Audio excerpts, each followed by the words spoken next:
हर दिन पावन श्रृंखला की आज की कड़ी में हम स्मरण करते हैं पंडवानी गायिका तीजन बाई जी को। पांडवों की वाणी पंडवानी छत्तीसगढ़ के वनवासी अंचलों में प्रचलित लोक गायन की एक विशिष्ट शैली है। इसमें महाभारत के विभिन्न प्रसंग तथा पात्रों के बीच संवाद प्रस्तुत किए जाते हैं। गाने के साथ ही इसमें चेहरे के हाव भाव और हाथ में लिए तंबूरे की क्रियाओं का भी विशेष महत्व है। इस पंडवानी गायन को विश्व प्रसिद्ध करने वाली लोक गायिका तीजन बाई का जन्म 8 अगस्त 1956 को भिलाई के पास अटारी गांव में हुआ था, पर उसका अधिक समय पास के ग्राम गनियारी में अपने नाना ब्रजलाल जी के पास बीतता था। इनके पिता श्री झुनुकलाल पारधी तथा माता श्रीमती सुखवती बाई थी। पारधी एक घुमंतु जनजाति है जिनका कोई स्थायी ठिकाना तथा काम नहीं होता। अगर आपने अभी तक हमारे चैनल को सब्सक्राइब नहीं किया है तो कृपया इसे सब्सक्राइब अवश्य कर लें, जिससे कि आपको प्रतिदिन इसी प्रकार की अच्छी जानकारी मिलती रहे। वनों में घूमते हुए ही इनका जीवन बीत जाता है, अतः इस जनजाति के बच्चे पढ़ भी नहीं पाते। तीजन बाई का बचपन भी इसी तरह बीता।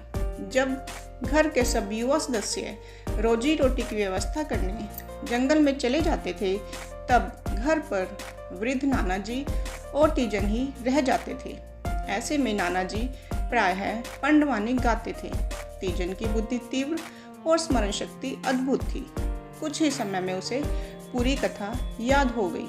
कभी कभी वह भी नाना जी के साथ सुर मिलाने लगती थी। नाना जी को लगा कि वह एक अच्छी गायिका हो सकती है, अतः वे उसे मनोयोग से पंडवानी सिखाने लगे। पुरुष प्रधान पारधी जनजाति में कोई लड़की पंडवानी गाए, यह एक नई बात थी। अतः समाज के लोगों के साथ तीजन के माता पिता ने भी इसका विरोध किया, पर नाना जी को तीजन में एक विख्यात गायिका के लक्षण दिखाई दे रहे थे, अतः उन्होंने अपने प्रयास जारी रखे। उन्होंने तीजन को उपहार में एक तंबूरा भी दिया, जो आज भी हर कार्यक्रम में उनके हाथ में रहता है।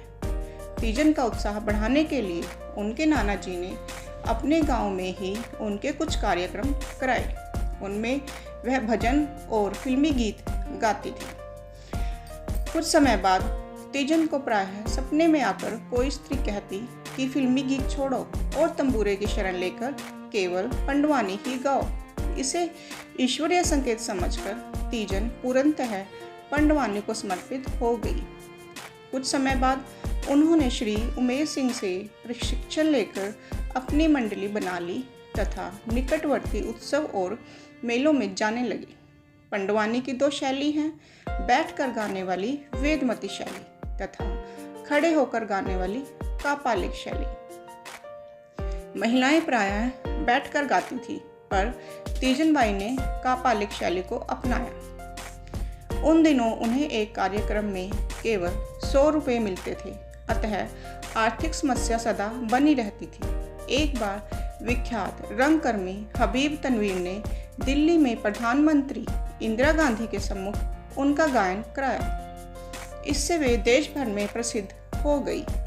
1986 में एक समारोह में उनकी प्रस्तुति देखकर भिलाई इस्पात संयंत्र के प्रबंधक श्री संगमेश्वर ने उन्हें स्थायी नौकरी दे दी।